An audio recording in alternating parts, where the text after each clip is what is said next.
अहमदनगर शहरातील मुख्य बाजारपेठ असलेल्या कापड बाजारामध्ये चोऱ्यांचं प्रमाण वाढल्यानं व्यापाऱ्यांसह ग्राहकही वैतागलेत। कापड बाजारात बुरट्या चोरांच्या टोळ्या सक्रिय असून लहान मुलांच्या हातून ही टोळी चोरी घडवून आणत असल्याची चर्चा सुरू आहे। लहान मुलांना एखादी वस्तू विकण्यासाठी देऊन ग्राहकांवर लक्ष दिलं जात आहे। ग्राहक वस्तू खरेदी करताना ग्राहकांचे पैसे चोरले जात असल्याचे अनेक प्रकार बाजारपेठेत घडतात। मात्र कोतवाली पोलीस या प्रकाराकडे जाणीवपूर्वक दुर्लक्ष करत असल्याचं दिसून येत आहे।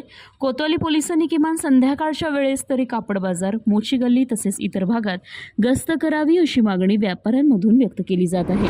मोची गल्ली कापड बाजार या ठिकाणी सध्या लग्न सराईचा सीझन चालू आहे। या ठिकाणी चोरांची आणि एक चोरांची टोळी सक्रिय झालेली आहे। ही टोळी लहान मुलांच्या माध्यमातून अनेक विशिष्ट जातीचे लोक आहेत यांना लोक चोर म्हणूनच संबोधतात। ह्या लोकांनी लहान मुलांचा फायदा घेत ते बायकांचे पर्स काढतात, त्यांचे मोबाईल काढतात पर्समधून आणि पिशवीतून काढतात आणि या ठिकाणी भरपूर असे चोऱ्याचं रोज प्रमाण चालू आहे।